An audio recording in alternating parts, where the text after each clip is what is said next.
Día de hoy, ya iniciamos con la grabación de la clase. Vamos a iniciar con el tema preparado para el día de hoy. El día de hoy vamos a estudiar un documento muy importante para el desempeño de nuestra función de dirección y de supervisión.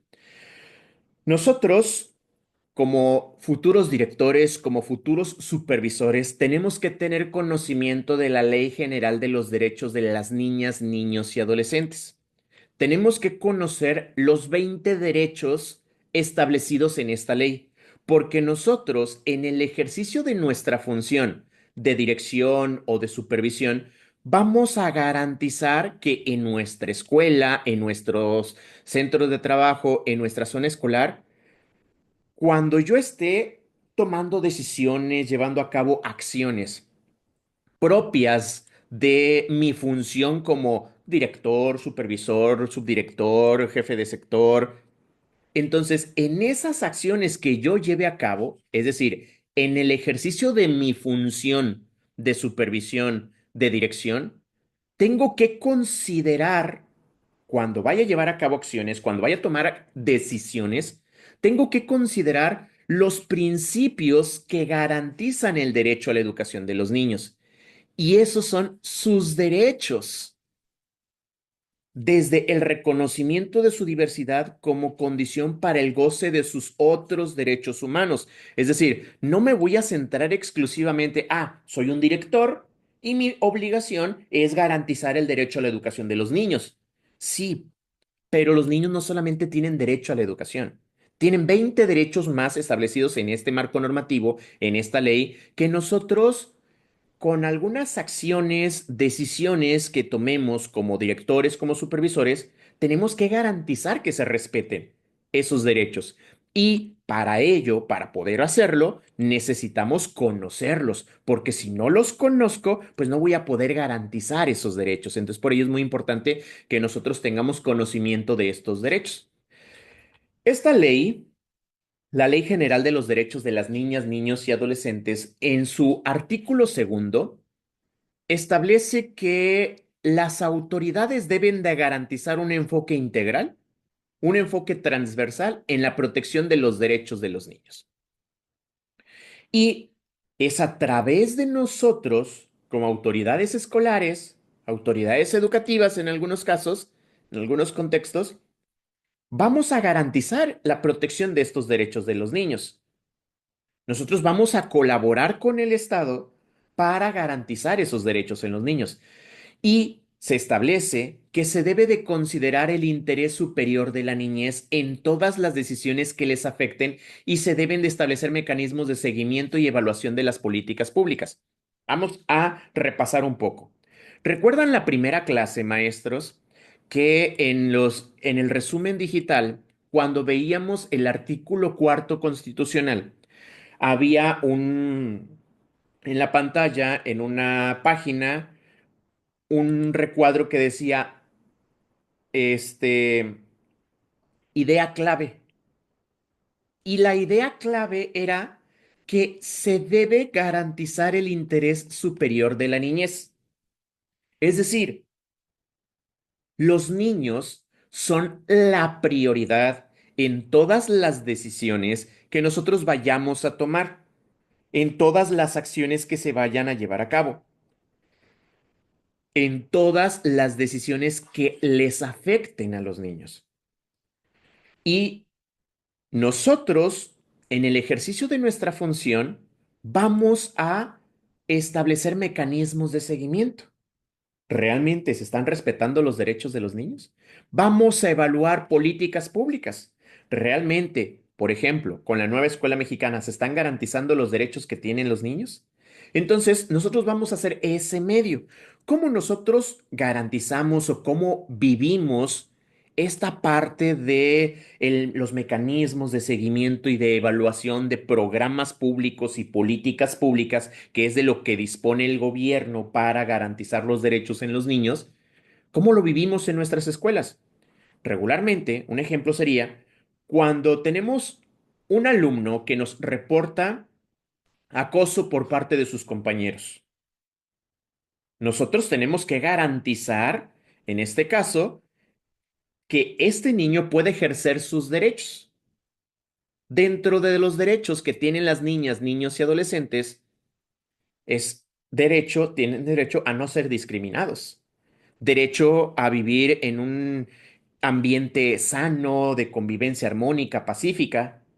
Entonces, cuando un alumno nos reporta que sus compañeros lo están molestando, lo están agrediendo, de manera verbal, de manera física, de manera, la parte emocional, un acoso emocional o un ciberacoso, que es el tema que vamos a ver el próximo jueves, los lineamientos para la erradicación del acoso escolar. Cuando tenemos esto en nuestros contextos, en nuestras escuelas, pues este interés superior de los niños, donde ellos son la prioridad, tenemos que, de alguna forma, como escuela, realizar acciones para garantizar que ese niño puede ejercer sus derechos. Entonces, como escuela, vamos a poder actuar inmediatamente para protegerlo. ¿De qué manera lo vamos a proteger? De distintas formas. Por ejemplo, activando protocolos. Nosotros en nuestra escuela, en nuestra zona escolar, tenemos que tener establecidos los protocolos. Recuerda que en la clase anterior yo le mencionaba que, primero Dios, ahora en agosto, que usted logre su ascenso a funciones de dirección, a funciones de supervisión. Lo primero que tenemos que hacer es revisar la guía operativa de nuestro estado, porque en la guía operativa de nuestro estado se describen los protocolos de actuación ante distintas situaciones que se pueden presentar en nuestra escuela. Entonces usted llega en agosto a esa escuela, a esa zona escolar, y lo primero que tiene que hacer es asegurarse de que se conocen y que están activados estos protocolos para enfrentar distintas situaciones de crisis de seguridad que se pueden presentar. Entonces sería activar ese protocolo, es decir, actuar de acuerdo al protocolo y notificar a las autoridades correspondientes dependiendo de ese tipo de acoso que esté reportando el estudiante. Entonces, de esa manera, vamos a decirlo coloquialmente, nosotros como escuela, como director, no nos hacemos de la vista gorda. Estamos interviniendo ante un reporte que me hace un estudiante de que sus compañeros lo están acosando, que sus compañeros lo están molestando. Yo, director, actúo inmediatamente para protegerlo, activo los protocolos y de esa manera ya estoy garantizando la prioridad que tienen los niños en el ejercicio de sus derechos. Entonces, hacia allá va esta Ley General de los Derechos de las Niñas, Niños y Adolescentes, de establecer y dejar claro que existe un interés superior de la niñez, que en todos, esta Ley General de los Derechos de Niñas, Niños y Adolescentes, maestros, no fue una ley que se elaboró, que se creó pensando en nosotros, directores, en nosotros, supervisores, para que la tuviésemos en nuestra escuela. No, es para la sociedad en general, para todos en general, por lo que todos los programas y políticas públicas que se elaboran en el municipio, en el estado, a nivel federal, tienen que respetar esta Ley General de los Derechos de las Niñas, Niños y Adolescentes porque los niños son la prioridad en el ejercicio de estos derechos. Entonces, se tienen que cumplir, se tienen que garantizar esos derechos en los alumnos. Ya en el artículo tercero de esta ley, se menciona que tanto las autoridades federales, estatales, municipales y locales deben de coordinarse para poder diseñar, para poder ejecutar y evaluar las políticas públicas que se vayan a crear y que esas políticas públicas garanticen los derechos de nuestros niños, privilegiando su interés superior, que los intereses de los niños no pueden opacarse, no pueden afectarse por un programa público, por una política pública. Hay algo, maestro, es un concepto clave que debe de existir que se llama armonía. Armonía entre las leyes federales. estatales, municipales y locales. ¿Qué quiere decir esto? De que debe de haber una armonía entre las leyes, que yo no puedo tener una ley local que afecte o que vaya en contra la ley municipal o que vaya en de la ley estatal o que vaya en contra de la ley federal. Por ejemplo, vamos a suponer que yo como director establezco reglamento, un reglamento en la escuela. Y el reglamento en la escuela dice que si el niño no se presenta con uniforme completo, entonces le voy a negar el acceso a la escuela. Eso es un reglamento que yo como director elaboré en mi escuela.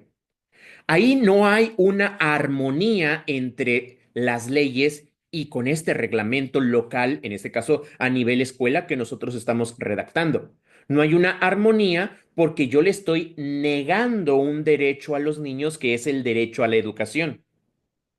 Yo estoy anteponiendo que es más importante el uniforme que la educación del niño. Ya no hay una armonía entre las leyes que promueve la federación, la autoridad estatal, municipal, para garantizar el derecho a la educación. Yo ahí ya estoy interviniendo y de alguna forma estoy afectando los derechos de los niños. Entonces, este reglamento yo lo tengo que modificar. Tiene que haber una armonía entre todas las leyes donde todas me permitan precisamente garantizar los derechos de los niños, privilegiando su interés superior de las niñas, niños y adolescentes. Entonces, por ello debe de haber una coordinación para poder diseñar programas y políticas públicas, para poder ejecutar programas y políticas públicas, para poder evaluar esos programas, esas políticas públicas que se pueden crear. Un ejemplo de cómo lo vivimos en nuestra escuela es cuando la escuela recibe apoyo por parte del DIF para implementar programas de alimentación escolar. La escuela está ubicada en una zona de marginación, y el DIF apoya a las personas de esa comunidad. Hay un programa municipal para apoyar a esas personas de esa comunidad. Hay un programa estatal de desayunos escolares. Hay un programa federal de desayunos escolares. Y entonces, con ese programa, lo que se está haciendo es garantizar los derechos de los niños, garantizar que los niños puedan ejercer sus derechos. Eso nos habla de que hay una coordinación entre distintos niveles de gobierno para poder garantizar el bienestar de los alumnos. La clase pasada, cuando ustedes estaban muy activos participando en el chat, mencionando algunos ejemplos de algunos programas públicos que tiene su estado de uniformes, becas, desayunos, esos precisamente son ejemplos donde las autoridades federales, estatales, municipales o locales están haciendo un esfuerzo por garantizar en los niños de ese municipio, de ese estado, se les garanticen los derechos. Entonces, el estado sí va a crear un programa de desayunos escolares, pero no porque, ay, pobrecitos los niños no tienen que comer. No, es un derecho que tienen los niños y yo, Estado, estoy obligado a garantizar esos derechos. Entonces, ¿cómo le hago para garantizar esos derechos a los niños? Tengo que crear programas públicos. Tengo que crear políticas públicas para garantizar esos derechos en nuestros niños. Y así como mencioné este ejemplo, es cuando hay una campaña de vacunación.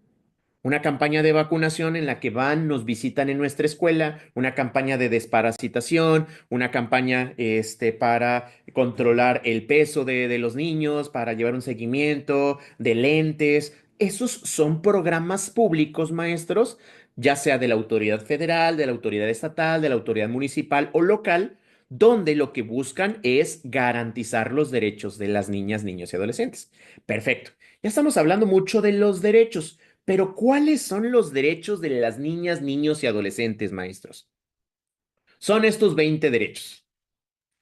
Estos son los 20 derechos que tienen las niñas, niños y adolescentes. Son, en este caso, los que se debe de garantizar en las niñas, niños y adolescentes. Estos 20 derechos Todos son igual de importantes, maestros. No es de que, profe, pues es que somos maestros nosotros, somos directores, somos supervisores, el más importante es el derecho a la educación. No, no hay un derecho que esté por encima. Todos son igual de importantes y nosotros debemos de garantizarlos todos. No hay de que, profe, no, pues, ¿sabe qué? Pues son muchos. Yo como director voy a garantizar este y este. Y los demás, pues, es que son muchos para... No, todos los derechos se deben de garantizar en los niños. Ahora bien, tenemos nosotros que estudiar de manera inteligente. Es decir, nosotros somos, estamos por promovernos a funciones de dirección, a funciones de supervisión. Hay ciertos derechos de las niñas, niños y adolescentes de los cuales el que el niño pueda disfrutar, pueda ejercer ese derecho, depende de mí como director, depende de mí como supervisor. Por ejemplo, el derecho a la educación depende de mí como supervisor, depende de mí como director. ¿Por qué? Porque si yo le niego el acceso a la educación a un niño, no acepto la inscripción en mi escuela, ya le estoy negando el derecho a la educación.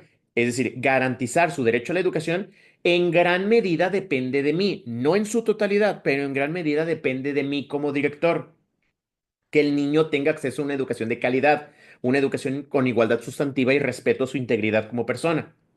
Depende de mí como director, que yo esté al pendiente, que yo le esté dando seguimiento con los maestros, lo que sucede en las aulas.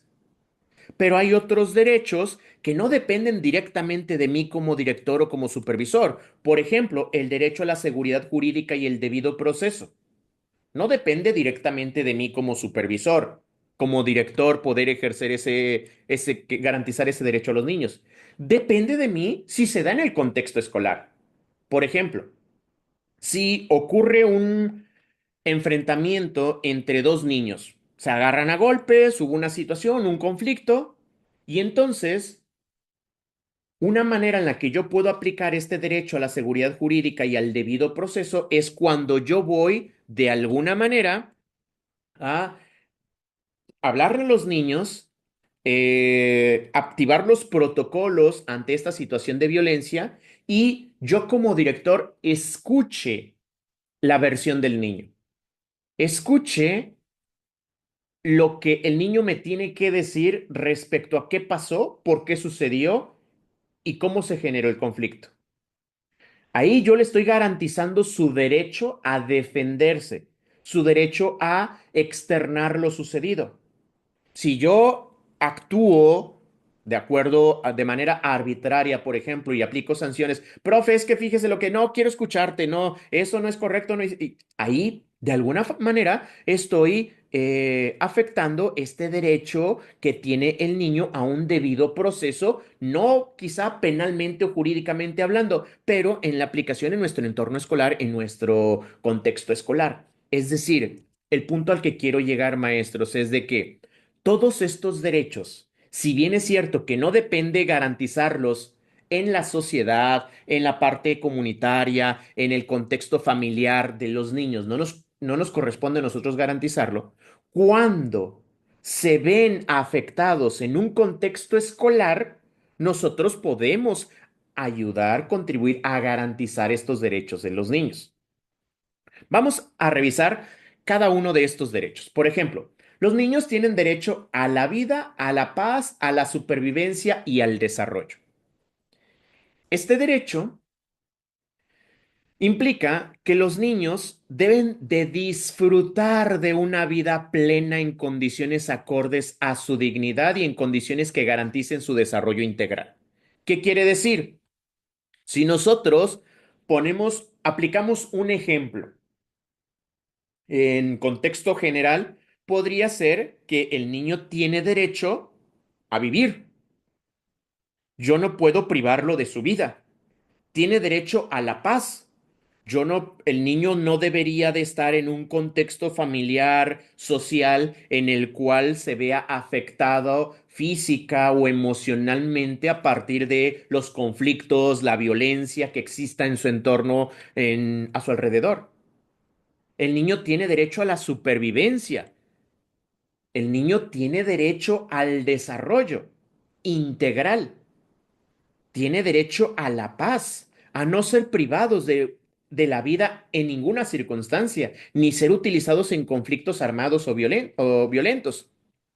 Y entonces podríamos decir aquí, pues es que, profe, eso ocurre en la sociedad, profe, en la familia, eso corresponde a la familia, corresponde a la sociedad, al mismo gobierno, profe, garantizar la seguridad, en este caso social, que exista la policía, que cuide, que proteja, pero nosotros también podemos garantizar este derecho en los niños, a que el niño viva en paz, que no sea privado de la vida en ninguna circunstancia.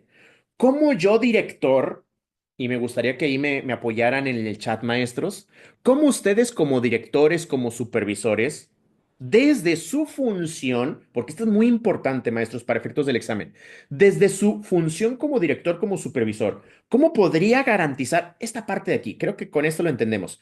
Para que el niño no sea privado de la vida en ninguna circunstancia en nuestra escuela o en nuestra zona escolar. ¿Qué tendría que hacer yo como director, como supervisor? ¿Qué es lo que hemos estado viendo estos días? Que yo les dije, el primer día, director, supervisor, que llegue usted a la escuela, a la zona escolar, va a revisar un documento. En ese documento, excelente, maestros, tener protocolos vigentes y activos. Dice el derecho, ellos tienen derecho a la vida, tienen derecho a la paz. Si yo tengo protocolos en este caso de qué hacer en caso de un incendio, qué hacer en caso de un sismo, qué hacer en caso de la intromisión de personas armadas a la escuela, pues ahí ya estoy contribuyendo yo como director para garantizar el derecho a la vida en los niños.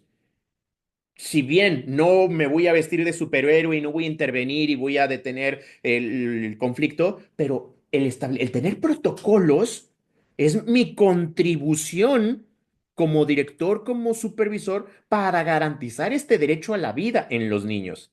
Entonces, desde esta perspectiva, futuros directores, futuros supervisores, quiero que vean los derechos de los niños, estos 20 derechos. Es decir, no descartar que, ese derecho no me corresponde a mí del todo. Pues sí, no del todo, pero en el ámbito escolar, olvídese de la parte social, olvídese de la parte familiar. Enfoquémonos en su responsabilidad como autoridad escolar, en la dirección, en el centro de trabajo, en la escuela, en la zona escolar. ¿Qué puede hacer usted para garantizar estos derechos en las niñas, niños y adolescentes? Y todos esos ejemplos que ustedes están escribiendo en el chat están excelentes. Garantizar la integridad de los niños, el activar los protocolos, el gestionar los desayunos escolares para que tengan un sano desarrollo, un desarrollo integral. Están excelentes esos ejemplos. Entonces, vamos a ver estos 20 derechos, maestros, desde esa perspectiva. Yo como director, yo como supervisor, ¿de qué manera puedo garantizar estos derechos? Por ejemplo, el derecho de prioridad. Como su nombre lo dice, las niñas, niños y adolescentes tienen derecho a que se les asegure prioridad en el ejercicio de todos sus derechos, que se les brinde protección y socorro en cualquier circunstancia y con la oportunidad necesaria, que se les atienda antes que a las personas adultas en todos los servicios en igualdad de condiciones. Siempre me gusta poner este ejemplo que siempre toco madera para que no llegue a suceder, pero de alguna manera es para colocar un anclaje en usted y que recuerde este ejemplo el día del examen. Supongamos que en la escuela del profesor Santos hay un sismo y estaba el profesor Santos platicando con un niño, se cae el sismo, ocasiona que se venga abajo la barda y la barda cae encima del profesor Santos, que es la autoridad de la escuela, y del niño que estaba con él. Llegan los servicios de protección y socorro, protección civil, vamos a suponer que llega protección civil y es una persona de protección civil, todos los demás evacuando de acuerdo a protocolos y demás, y entonces se percata esta persona de protección civil que debajo de la barda está la autoridad de la escuela y está un alumno. ¿A quién debe, en este caso, dar prioridad esta persona de protección civil? ¿A la autoridad de la escuela o al niño? De acuerdo a la Ley General de los Derechos de las Niñas, Niños y Adolescentes, los niños tienen derecho de prioridad, que se les brinde protección y socorro en cualquier circunstancia. Este ejemplo es solamente uno, y que se le atienda en la oportunidad necesaria. Primero, el socorrista va a atender al niño y ya después, profesor Santos, aguánteme tantito, ahorita vengo por usted, primero voy a resguardar al niño, voy a ponerlo a salvo y luego ya regresa por la autoridad en este caso, por decir un ejemplo, por el maestro, por padre de familia o demás. A eso se refiere este derecho de prioridad. A los niños se les debe de atender en todos los servicios de manera prioritaria, es decir, antes que a las personas adultas y en igualdad de condiciones. No porque es un niño, no se le va a atender de manera propia, no, es un niño, se tiene que garantizar en los niños su seguridad, su integridad. De esa forma, ahí, con este ejemplo, estamos viendo este derecho de prioridad hacia las niñas, niños y adolescentes. Derecho de identidad. El derecho de identidad establece que, de acuerdo a la legislación civil aplicable, desde su nacimiento, el niño tiene derecho a tener una identidad. ¿Qué elementos nos ayudan a determinar esta identidad en las personas? Un ejemplo es que el niño pueda contar con un nombre, que el niño tenga un nombre. No, pues es que en el jardín de niños, se acaba de inscribir un niño y ese niño, pues nada más lo conocen todos como Chinito. Es un niño que su cabello chinito y todos dicen chinito, chinito. Sí, pero ¿cómo se llama el niño? No, pues es que vive con la abuelita y la abuelita no tiene, los documentos que avalan. Yo como director, yo como supervisor, ¿de qué manera puedo contribuir a garantizar el derecho a la identidad del niño? Gestionando con la autoridad competente, en este caso, el registro civil de la autoridad, que el niño cuente con un acta de nacimiento, que el niño cuente con su CURP, que el niño cuente con los documentos que corresponden como derecho y que estos, si no cuenta con ellos, gestionar y brindar orientación a la abuelita para que los pueda adquirir de forma inmediata y gratuita. O bien si nosotros podemos gestionar ese proceso. Es lo que nosotros, como directores en el nivel de preescolar, que podría ser más común este ejemplo, podríamos garantizar en ellos. Apoyarlos para que ellos puedan ejercer este derecho a una identidad, a un nombre, a los apellidos que le corresponden. Preservar su identidad, incluidos el nombre, la nacionalidad, su pertenencia cultural, así como sus relaciones familiares, a partir en este caso de los apellidos, de los parentescos que se puedan, en este caso, este, tener ahí a la mano. ¿Por qué es importante que el niño tenga una identidad? Porque más adelante, cuando yo como director quiera gestionarle apoyo de becas, apoyo de lentes para que mejore su visión, apoyos de uniformes, de desayunos, infinidad de apoyos que podemos gestionar a los niños dependiendo de su contexto. Para todos esos apoyos, necesito que el niño tenga una identidad, que tenga una identidad. Me van a pedir su CURP, me van a pedir su acta de nacimiento, me van a pedir su cartilla de vacunación, como bien lo menciona la maestra Angélica, para distintos procesos en su momento. Y entonces, exactamente, también para tramitar su certificado de conclusión de estudios. Entonces, es importante garantizar este derecho a la identidad en los niños. Y cuando no se esté dando, cuando no se tenga, yo como director puedo gestionar con las distintas autoridades para garantizar este derecho. Es decir, yo no le voy a redactar ahí un acta, no, no, yo voy a gestionar con la autoridad competente para que reciba la orientación la abuelita, para que reciba el apoyo el niño y de esa manera se pueda, garantizar que él pueda tener una identidad. Y aquí vamos a encontrarnos con muchas situaciones, como bien lo menciona la maestra Connie. Porque, bueno, al menos en mi contexto, maestros, no sé sus contextos, desgraciadamente, cada vez, este, vemos más casos en los cuales hay divorcios, familias desintegradas, el niño está con la abuelita, los papás están peleando por el niño y no podemos entregarlo al papá, tenemos que entregarlo a la mamá. Hay muchísimas situaciones en las cuales esta parte de la familia, el que los niños puedan de alguna manera ejercer algunos de los derechos, es complicada. Pero nosotros, de acuerdo a la normativa vigente, tenemos que gestionar los apoyos que les podemos brindar y hasta el punto en que podemos intervenir como directores. Derecho a vivir en familia es otro de los derechos que tienen las niñas, niños y adolescentes. Y este derecho establece que el hecho de que los papás del niño, el papá no tenga trabajo en este momento, la mamá no tenga trabajo, no tengan recursos, vivan en un contexto de extrema pobreza. Es decir, la falta de recursos en la que vive el niño no podrá considerarse un motivo suficiente para separarlo de su familia de origen o de los familiares con los que convive, ni causa para la pérdida de la patria potestad. El niño tiene derecho a vivir en familia.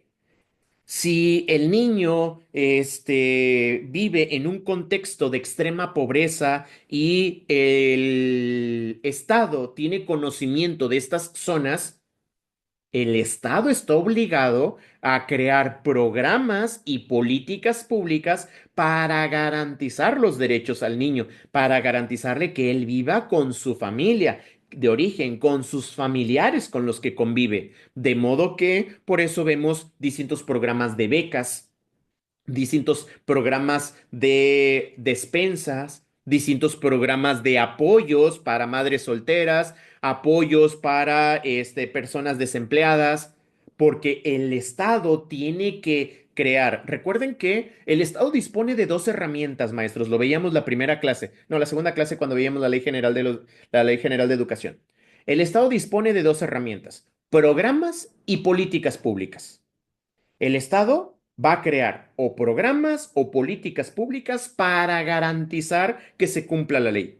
Entonces, si estamos hablando que la Ley General de los Derechos de las Niñas, Niños y Adolescentes establece que los niños tienen derecho a vivir en familia, con su familia de origen, con los familiares con los que convive, entonces el Estado tiene que crear programas, tiene que crear políticas para apoyar a esas familias con un programa de empleos para que el padre de familia ya tenga empleo, con programas de despensas para apoyar la alimentación, programas de campañas de vacunación, visitas, apoyo psicológico y distintos programas que la federación, el estado o el municipio tiene que diseñar para que los niños puedan vivir con su familia de origen.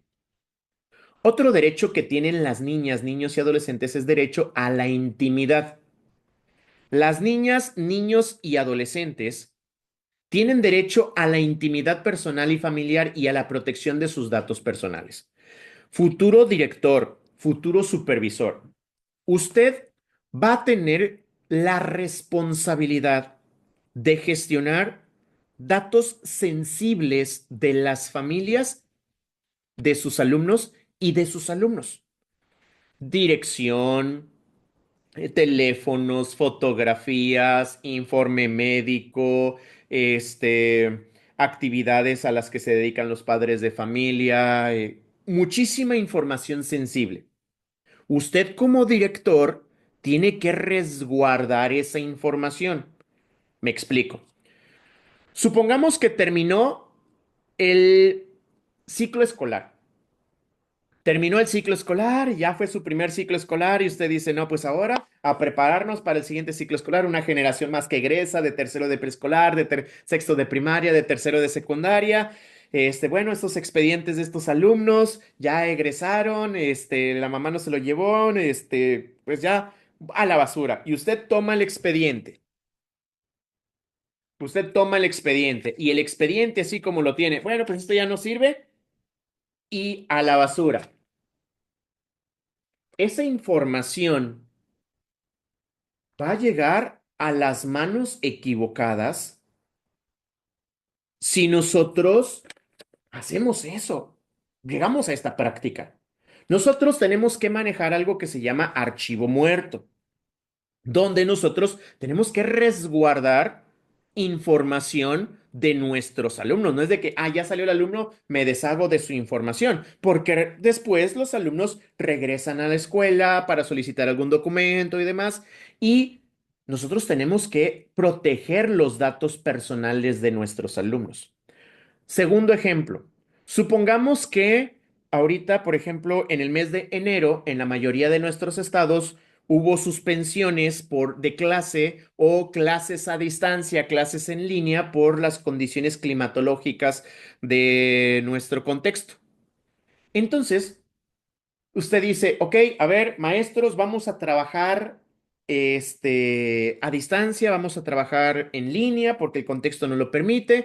Entonces vamos a publicar los nombres de los alumnos en la entrada de la escuela para que los padres de familia o lo vamos a subir a una página de Facebook, lo vamos a subir a una página electrónica para que los padres de familia vean la información de cómo van a estar organizados, qué grupos, cómo nos vamos a organizar. Por ejemplo, cuando fue pandemia, que iban a asistir los alumnos de manera dosificada, vamos a decirlo de esta forma, para que no estuviesen todos congregados al mismo tiempo, sino que por, digamos, horarios, días y demás. El publicar el nombre completo de los niños, ahí estamos, no estamos protegiendo sus datos personales. Nosotros tenemos que ser cuidadosos. Lo correcto, escalonada, gracias, maestra Lupita. Lo correcto es que yo hubiese mandado un aviso, los alumnos cuyo apellido paterno de la A la M van a asistir tal día en tal horario. Y así no estoy colocando nombres de los alumnos, no estoy exponiendo sus datos personales. Ese es otro ejemplo. Un ejemplo más, maestros.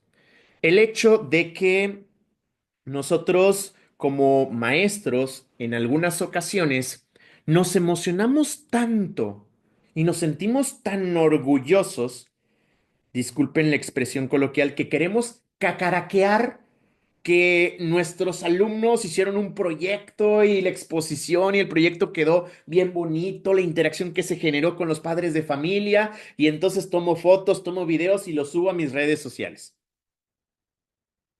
y me olvido del derecho a la intimidad de los niños donde tengo que proteger la identidad, la intimidad de los niños. Recientemente platicábamos ahí en Fórmula Educativa una situación que se presentó con una compañera maestra y una directora, los padres de familia, la maestra, compañera maestra, subía a sus redes sociales, a TikTok, las evidencias de trabajo de los niños, las actividades que hacía, pero no censuraba el rostro de los niños. Y esto ocasionó que un padre de familia se acercara con la directora para externarle esta situación de su incomodidad o el desacuerdo de que su hija estuviese públicamente en redes sociales, siendo exhibido sin censura alguna. Entonces, eso generó una situación en la cual la directora tuvo que dialogar con la maestra, solicitarle a través de un escrito que dejara de subir a las redes sociales a sus alumnos sin ninguna protección del rostro, de la identidad de los niños. Entonces, usted como director, usted como supervisor, ¿Qué podemos hacer nosotros para garantizar que nuestros niños no sean expuestos a el público y que ellos de alguna manera queden en un contexto donde son vulnerables por, desgraciadamente, el tipo de sociedad en la que vivimos? Primero, punto. Siempre como director va a tener que redactar usted al inicio del ciclo escolar una carta, un consentimiento de los padres de familia para utilizar su imagen para compartir fotografías para el uso de y autorización de la imagen de los niños.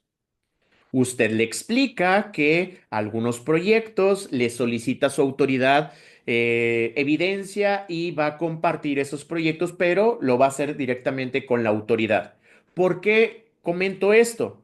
Porque desgraciadamente la política se mete mucho en el tema educativo y nuestras autoridades estatales, nuestras autoridades federales, nuestras autoridades municipales, el presidente municipal, el gobernador, el alcalde, van a un evento, toman fotografías, evidencias del evento donde asisten los niños y las suben a redes sociales donde tratan de plasmar y representar la felicidad o el apoyo que están brindando a los niños, pero ya están exponiendo a los niños. Entonces, de esa manera, nosotros cuando la autoridad nos llegue a solicitar esas evidencias, pues nosotros ampararnos como escuela de esas posibles decisiones, que no lo debe hacer la autoridad, en este caso el alcalde, el gobernador, el publicar y exhibir los rostros de los niños, pero como les digo, interviene la política y estos derechos pues ya no se garantizan en los niños. ¿Por qué? Usted, maestra, maestro, conforme vaya acumulando experiencia, se va a ir dando cuenta que desgraciadamente en nuestra sociedad hay personas que están detrás de una pantalla, detrás de un teléfono, donde ven a una niña, a un niño en edad preescolar, en edad primaria, en edad secundaria, y personas, gente enferma que tiende a, una vez que ubica, a empezar a acercarse a la escuela para ver a la niña, para ver al niño, y ya nosotros estamos poniendo en riesgo a nuestros alumnos. Entonces tenemos que proteger la intimidad de nuestros niños, en este caso de las actividades que realizan las evidencias. Y supervisor, futuro jefe de sector, cuando usted esté llevando una acción de acompañamiento, de seguimiento con, por ejemplo, la implementación de proyectos escolares en su zona escolar y que les pida evidencias a los directores de los proyectos que se están llevando a cabo, el impacto que están teniendo, esas fotografías, esas evidencias que le van, esos videos que le van a enviar los directores a usted, usted como supervisor no los va a subir a redes sociales, no los va a exhibir en redes sociales. Es un archivo para su programa para el seguimiento, el avance, y es para uso institucional, uso educativo y no para compartirlo en nuestras redes sociales. Tenemos que ser cuidadosos de eso, maestros, porque muchas de las veces no dimensionamos las consecuencias que pueden tener. Otro derecho, maestros, si usted imprimió el cuaderno de apuntes, maestra, maestro, en el cuaderno de apuntes yo me centré en la parte más importante para mí de este tema, que es que usted tenga conocimiento de los derechos. Y aquí está. Este es el cuaderno de apuntes que usted descargó, que usted tiene por ahí. Entonces, por favor, a este derecho póngamele un asterisco, una marquita, lo que usted considere por ahí, porque es un derecho muy importante en el desempeño de nuestra función, el derecho a la igualdad sustantiva. El derecho a la igualdad sustantiva es un derecho que depende muchísimo, maestros, muchísimo de nosotros, directores, de nosotros, supervisores. Y es un derecho en el que vamos a trabajar no al inicio del ciclo escolar, no a mediación del ciclo escolar, sino durante todo el ciclo escolar. Nosotros en el desempeño de nuestra función de dirección o de supervisión tenemos que garantizar este derecho, una igualdad sustantiva. Nos dice que las niñas, niños y adolescentes tienen derecho de acceso al mismo trato. ¿Qué es la igualdad sustantiva, maestros? El mismo trato, las mismas oportunidades para todos, sea niño, sea niña, sea un alumno de un pueblo originario de un pueblo, de una comunidad indígena, sea un alumno con discapacidad, sea un alumno que enfrenta barreras para el aprendizaje y la participación, sea un alumno con aptitudes sobresalientes. Los niños tienen derecho a una igualdad sustantiva, es decir, el mismo trato, las mismas oportunidades para todos, sin importar ningún elemento, ningún aspecto. Entonces, yo como director, cuando realice una visita de aula, voy a asegurarme de que se esté garantizando esta igualdad sustantiva, donde el alumno Santos, que es un alumno con discapacidad, esté recibiendo el mismo trato y las mismas oportunidades que el niño Juan, que la niña Carmen, que no por ser un alumno con discapacidad, el maestro lo tenga excluido, sino que el alumno esté incluido en las mismas actividades, esté participando de manera colaborativa. Nosotros como directores, nosotros como supervisores vamos a asegurarnos de que los alumnos puedan ejercer este derecho a la igualdad sustantiva, el mismo trato, las mismas oportunidades, tanto de reconocimiento, goce y ejercicio de todos los derechos humanos y todas sus libertades fundamentales. Y eso nosotros lo vamos a ir observando a través de las visitas de seguimiento, de acompañamiento a las escuelas. Derecho a no ser discriminado es otro derecho que por favor pónganle una marquita por ahí a sus apuntes. ¿Por qué les pido que le pongan una marquita, maestra, maestro? Porque vamos a estudiar durante 3 meses y vamos a ver muchos documentos, información. Y de cara al examen, que vamos a tener un repaso general ya cuando vaya a hacer el examen, pero usted, para que esté revisando sus apuntes, recuerde esas marquitas. La Ley General de los Derechos de las Niñas, Niños y Adolescentes, me dijo el profesor que todos los derechos son importantes, pero para efectos del examen, no de mi práctica como director o como supervisor, para efectos del examen, este derecho es muy importante porque es de los derechos que regularmente vienen plasmados en casos en el día del examen. El derecho a no ser discriminado. Por eso esta importancia para efectos de examen. Y dice, las niñas, niños y adolescentes tienen derecho a no ser sujetos de discriminación alguna, ni de limitación o restricción de sus derechos.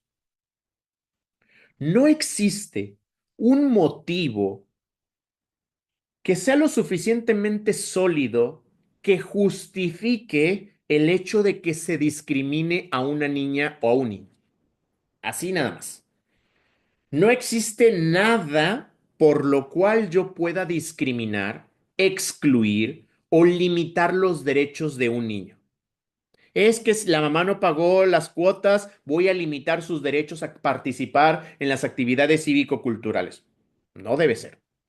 No es un motivo, no existe un motivo, en este caso, suficiente para que las niñas, niños o adolescentes sean limitados en sus derechos, sean discriminados o se les restrinjan sus derechos. No puedo restringir los derechos por su razón de origen étnico, nacional, si es, ahorita estamos en este caso en la parte norte del país, maestros, bueno, ya ahorita ya prácticamente todo el país. Tenemos muchos hermanos que vienen de otros países, de Honduras, de El Salvador, de Guatemala, y que quieren cruzar hacia los Estados Unidos. Y algunos no logran cruzar y entonces consiguen empleo y logran inscribir a a sus hijos en nuestras escuelas. Yo me imagino que en más de uno de los que estamos aquí, usted no me dejará mentir, y hay alumnos de otra nacionalidad. en sus escuelas o tienen conocimiento de esta situación. Entonces, el hecho de que el niño no sea mexicano, que sea un niño que viene de Guatemala, de El Salvador, de Haití, no es un motivo para yo discriminar al niño. Sigue siendo un niño. Aquí no estamos viendo si es un niño de México, si es un niño de un país distinto. Son niños. Entonces, no puedo discriminarlo por su razón, en este caso de origen nacional o social. No puedo discriminarlo por su idioma, por su lengua. Si el niño es, en este caso, de Veracruz y el niño habla huasteco y yo escucho al niño allá sentadito en la hora del descanso, sacando su su loncherita y con otro compañerito y al que le dice Guana Capuchina Nash y le comparte ahí su naranja, le está invitando su naranjita y yo que lo escuche hablar y empezar a discriminarlo, no, no existe un motivo para el cual yo excluya a un niño por su lengua, por su idioma, por su edad, género, por su preferencia sexual. Yo no puedo discriminar a los niños por su estado civil, por su religión. Es que es un niño, profe, que es testigo de Jehová, profe. Y los niños que son testigos de Jehová regularmente no quieren participar en las actividades de los símbolos patrios, por ejemplo, como es el rendir honores a la bandera. No saludan, profe, entonces, pues ya no lo tomo en cuenta, profe. No, no voy a discriminar o voy a limitar o restringir sus derechos. Yo voy a invitar al niño, tener el diálogo con la madre de familia. Señora, mire, para evitar que el niño esté solo en el salón todos los lunes mientras estamos realizando los honores a la bandera, ¿qué le parece si invito al niño para que esté con la maestra ahí en el grupo con los demás niños, pero se va a respetar y los niños van a tener conocimiento de que es por su doctrina religiosa que el niño no saluda a la bandera, pero simplemente va a estar en posición de respeto sin participar en la actividad como usted, por su doctrina religiosa lo sugiere o lo solicita, no, no estarlo discriminando, excluyendo, limitando en sus derechos, sino a través del diálogo ver de qué manera nosotros podemos garantizar todos los derechos. Si un niño opina distinto de lo que nosotros nos gustaría en cuanto a sus gustos, intereses, no lo puedo discriminar por su condición económica. Si el niño tiene o no tiene la posibilidad económica, no lo puedo discriminar, no lo debo discriminar.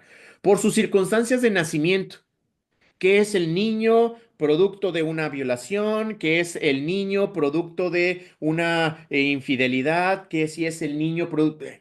No importan las circunstancias del nacimiento, si el niño durante su nacimiento fue prematuro y a raíz de eso trae... No importa ninguna circunstancia, no hay un motivo lo suficientemente sólido para que yo discrimine al niño, para que yo limite sus derechos o restrinja sus derechos por su discapacidad. Si es un alumno con discapacidad o con múltiple discapacidad, no lo voy a discriminar. Vamos a ser inclusivos y los vamos a estar, en este caso, integrando y buscando que ellos logren esta inclusión social. Por su estado de salud, discriminar o excluir o, en este caso, restringir los derechos de los niños, tampoco. Por cualquier otra condición atribuible a ellos mismos, a su madre, padre, tutor o persona que lo tenga bajo guardia y custodia o a otros miembros de la familia. Vamos a suponer que la mamá tiene un adeudo en la escuela, que la mamá es una señora conflictiva, que el papá es... El niño no tiene la culpa. Y nosotros no debemos de limitar los derechos del niño, restringir los derechos del niño a causa de, en este caso, la madre, padre, tutor o persona que lo tenga bajo guardia o custodia.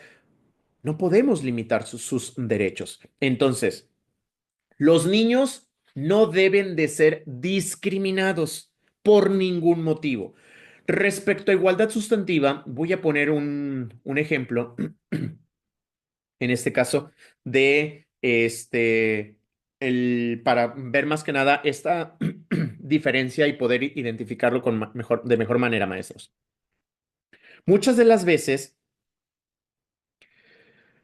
ah, cometemos el error como maestros en el grupo que un alumno, por sus características físicas, tenemos al niño Miguel. El niño Miguel tiene estos rasgos europeos, güerito, ojos de color, y entonces yo, educadora de preescolar, tengo un trato preferencial con él. ¿A qué me refiero con un trato de preferencial? Desde cómo le hablo, cómo lo apoyo y demás. Ahí yo no estoy respetando la igualdad sustantiva, porque a todos los niños les debo dar el mismo trato. La educadora no está discriminando a los demás niños. Es decir, no dejó de ayudarlos, no dejó de apoyarlos, no dejó de explicarles, pero tiene un trato preferencial en el sentido de que es más cariñosa, más afectuosa con un alumno en particular al momento de dirigirse a él o darle las oportunidades de participación, facilitar esas posibilidades. El derecho a igualdad sustantiva garantiza que voy a darle el mismo trato a todos los alumnos por igual. Aunque yo no esté discriminando a un niño al dirigirme con otro más,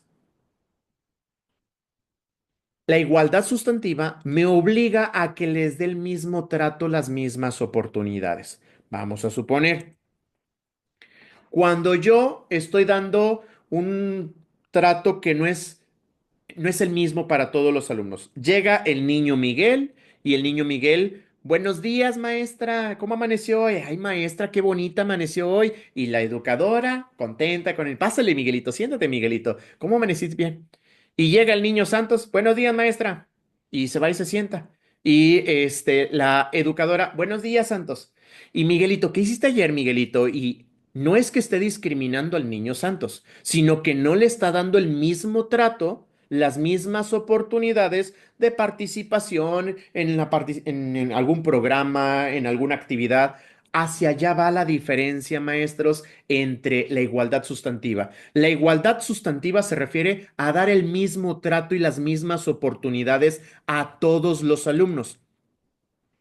El no ser discriminado es cuando hablamos de limitar, de restringir, de excluir a los alumnos por algún motivo. Otro de los derechos de las niñas, niños y adolescentes es derecho a vivir en condiciones de bienestar y a un sano desarrollo integral. Nosotros como directores, como supervisores, si bien es cierto, le corresponde en gran parte a los padres de familia que el niño pueda vivir en un medio ambiente sano y sustentable, ahí en la familia, al gobierno, en la sociedad, que permitan en este caso el desarrollo, el bienestar, el crecimiento saludable y armonioso, pero nosotros en la escuela también. Nosotros en la escuela, como lo mencionaban ustedes anteriormente ahí en el chat, maestros, si ustedes tienen protocolos de convivencia, promueven una convivencia que sea armónica, pacífica, respetuosa, inclusiva, entonces van a estar garantizando este derecho, que los niños puedan vivir en un medio ambiente sano. Y ese medio ambiente sano es la escuela. Los niños pasan muchísimas horas en la escuela y entonces es un medio en el cual un medio ambiente que debe ser sano, que ayude al bienestar del niño mientras esté en la escuela, a su crecimiento saludable con la alimentación que se proporciona a través de la cooperativa, que se propone ahí en la escuela, que sea armonioso con la convivencia con los alumnos. Es decir, que en la escuela se le dé al niño un trato físico, mental, material, espiritual, ético, cultural y social, donde el niño no esté en un contexto donde sea hostil para él. Nosotros tenemos que garantizar como directores, como supervisores, que en las escuelas sean espacios seguros, saludables, donde el niño pueda tener un sano desarrollo. Derecho de acceso a una vida libre de violencia y a la integridad personal. Los niños tienen derecho a vivir una vida libre de toda forma de violencia. ¿Cómo lo garantizo yo como director? Asegurándome que en el preescolar otro niño no lo patee y no lo muerda. asegurándome que en la secundaria no se agarren a golpes o no lleven objetos punzocortantes que puedan atentar contra su vida. ¿Cómo me voy a asegurar de eso? Estableciendo protocolos, por ejemplo, en la hora de entrada, operación mochila, revisar lo que van a ingresar, los materiales, asignar roles, asignar guardias, yo como director con las maestras, con los maestros, para que en la hora de convivencia, en la hora del descanso, entrada y salida de los alumnos, pues no se genere violencia entre los alumnos, sino una convivencia armónica, pacífica e inclusiva. De esa manera, yo como director estoy garantizando que el niño pueda vivir una vida libre de toda forma de violencia mientras él está en la escuela, que se resguarde su integridad personal, a fin de lograr las mejores condiciones de bienestar y el libre desarrollo de su personalidad. Entonces, esos son ejemplos de algunas acciones que nosotros podemos revisar. Maestra Eloísa, depende mucho del estado, maestra. En algunos estados hasta el nombre le cambiaron, donde ya no es Operación Mochila, es Mochila Segura, algunas estrategias, pero eso ya depende de los protocolos propios que tenga el estado. Por ello es muy importante la guía operativa porque ahí nos permite establecer y nos permite conocer cuáles son las estrategias que lleva el estado para garantizar, en este caso, condiciones de seguridad en nuestros planteles, que es la forma en la que nosotros podríamos hacerlo como directores, garantizar este derecho de acceso a los niños a una vida libre de violencia, a la integridad, a una, en este caso, integridad personal que le permita respetar a los niños. Derecho a la seguridad jurídica y el debido proceso. Este derecho se refiere a que los niños y adolescentes gocen de los derechos y garantías de seguridad jurídica. Vamos a poner un ejemplo, maestros, que en el caso de secundaria, en el nivel de secundaria, una alumna trae sustancias prohibidas en los baños, se le identifica y usted actúa conforme a protocolos y canaliza y solicita la intervención de la autoridad correspondiente. Llega la autoridad correspondiente, se llevan a la niña, los papás y todo, y allá en el jurídico, dependiendo de nuestro municipio, la autoridad correspondiente, la instancia correspondiente, ¿cómo se garantizaría este derecho? Permitiéndole a la alumna que ella exprese, que ella dé su versión de las cosas. No porque es niña, niño, ya te voy a castigar, te voy a sancionar y vas a hacer esto y esto y esto. No.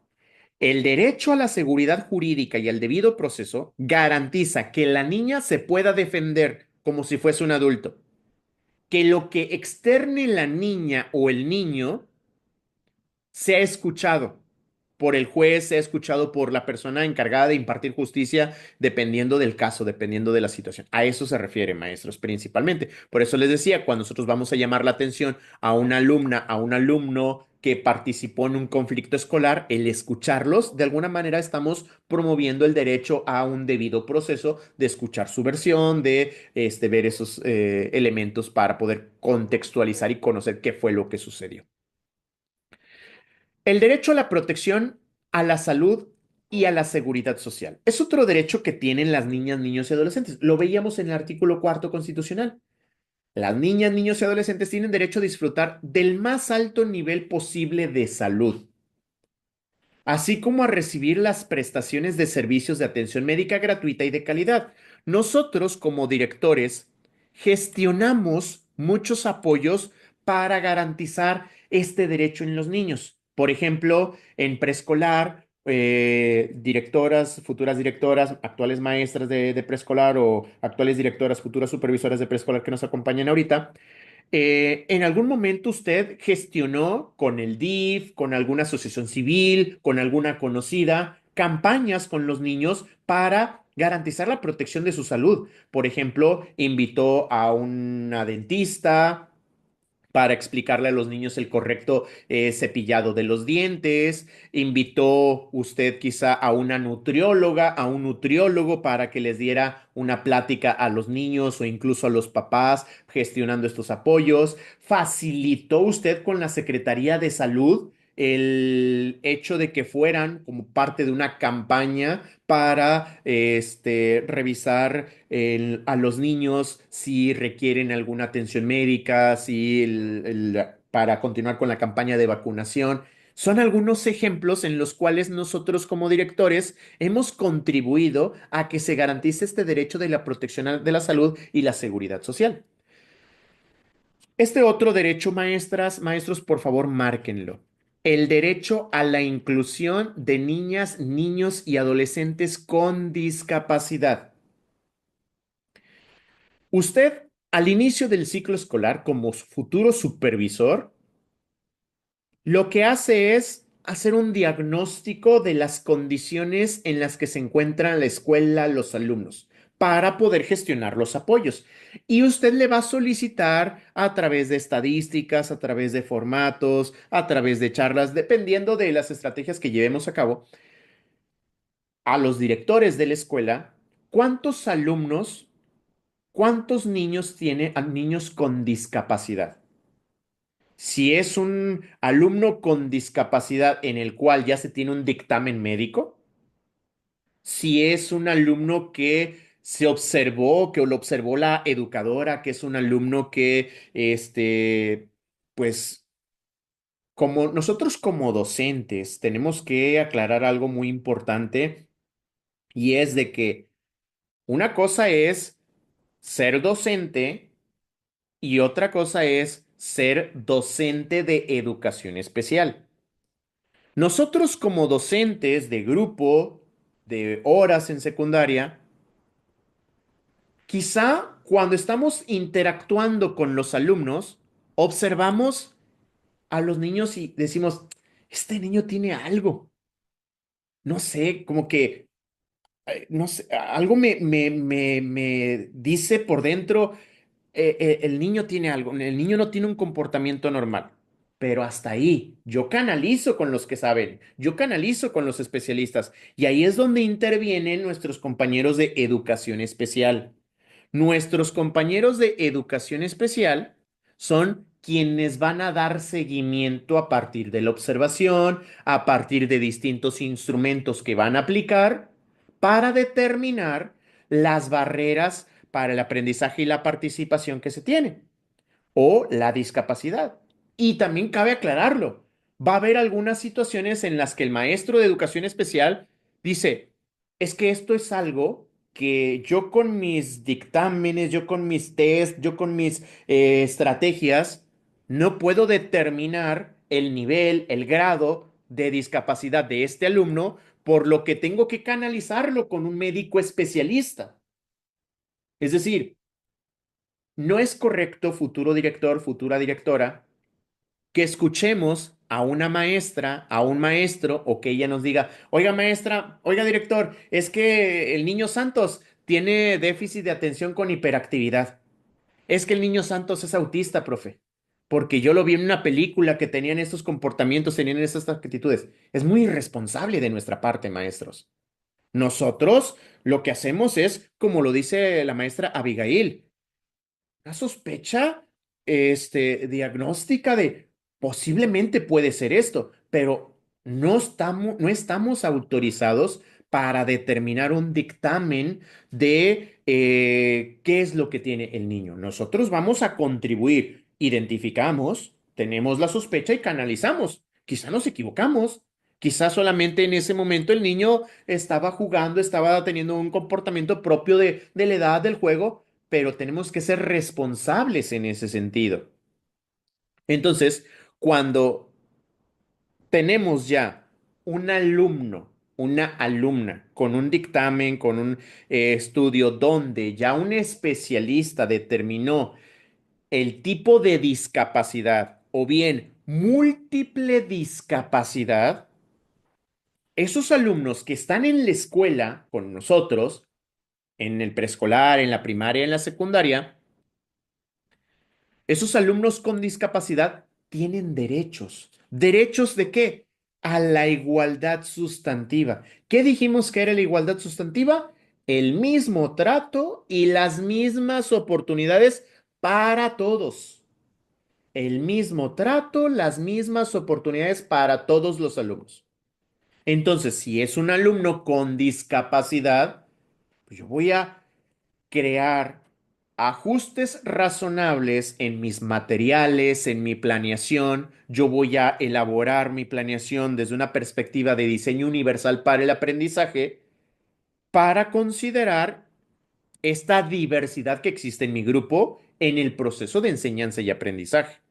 Entonces, yo como director, yo como supervisor, tengo que asegurarme de que los alumnos identificados, los alumnos confirmados con algún tipo de discapacidad o múltiple discapacidad, que se esté garantizando sus derechos, que estén recibiendo los apoyos de los distintos programas, que el director esté gestionando los programas correspondientes para estos alumnos con discapacidad. Y a estos alumnos con discapacidad, maestros, nosotros regularmente como directores vamos a dialogar mucho con nuestros compañeros de UDI para ver de qué manera vamos a estarlos apoyando. ¿En qué sentido? La escuela y usted como director tiene que realizar ajustes a la jornada escolar, por ejemplo. Si es un alumno con múltiple discapacidad, por decir un ejemplo, es un alumno que no puede permanecer toda la jornada, todo el horario de la jornada en el grupo con sus compañeros. Va a estar un tiempo determinado. Entonces, nosotros vamos a garantizar que el niño, ese tiempo que esté, conviva, interactúe con los demás compañeritos, tenga el mismo trato, las mismas oportunidades. Recordemos, el objetivo de educación especial, el objetivo de UDI, el objetivo de USAER, el objetivo de todas estas personas, todos estos equipos que buscan apoyar a las personas que enfrentan barreras para el aprendizaje, las personas con discapacidad, aptitudes sobresalientes, es lograr una inclusión social. Entonces, es más importante que el niño conviva con sus pares, que aprenda a convivir con sus pares, aprenda a relacionarse. Por ello, se hacen, en este ejemplo que estoy manejando, un ajuste a la jornada. Porque dada la múltiple discapacidad que tiene del alumno, pues un alumno con múltiple discapacidad, pues él no puede permanecer toda la jornada. Entonces, yo, director, tengo comunicación con el equipo de UDI para ver de qué manera vamos a estar apoyando a este alumno, cómo lo vamos a estar apoyando y que el equipo de UDI me esté apoyando a mi escuela, a mis maestros con estrategias, con recomendaciones, con sugerencias para brindar una correcta orientación, acompañamiento, seguimiento, integración e inclusión social para ese niño. Porque los maestros de grupo entonces no conocen, no, pues sus estrategias, no conocen cuáles son las características, qué atenciones, qué detalles deben de tener en el momento, en su intervención para con un alumno con discapacidad. Y ahí es donde nos apoyamos mutuamente y yo como director facilito todo este proceso para que se pueda apoyar a estos alumnos con discapacidad. Entonces, de esa manera, vamos a estar gestionando como directores el apoyo. Cuando tenemos a un equipo de el CAM, de USAER, de UDI en la escuela y están apoyando a un alumno, vamos a realizar un proyecto de intervención. Ese proyecto de intervención no es algo que yo vaya a realizar como director, lo vamos a crear en conjunto, pero en ese proyecto de intervención no voy a ser yo el responsable único de ese proyecto de intervención. Va a participar el maestro de grupo, va a participar el padre de familia, va a participar el director, vamos a participar todos. ¿Por qué? Porque el maestro de UDI, el maestro de el CAM, el maestro de USAER, el maestro de educación especial, no siempre va a estar ahí en la escuela apoyando a ese alumno en particular. Entonces, la asesoría, el acompañamiento, la orientación es para todos los maestros, para cuando se presente otro caso, los maestros o ese caso, y no esté la persona, nosotros como maestros saber cómo actuar, de qué forma hacer los ajustes, de qué forma llevar a cabo nuestra clase para poderle brindar a este alumno con discapacidad las mismas oportunidades de aprendizaje y las mismas oportunidades de participación. Entonces es un trabajo colaborativo donde nos apoyamos muchísimo con nuestros compañeros de educación especial.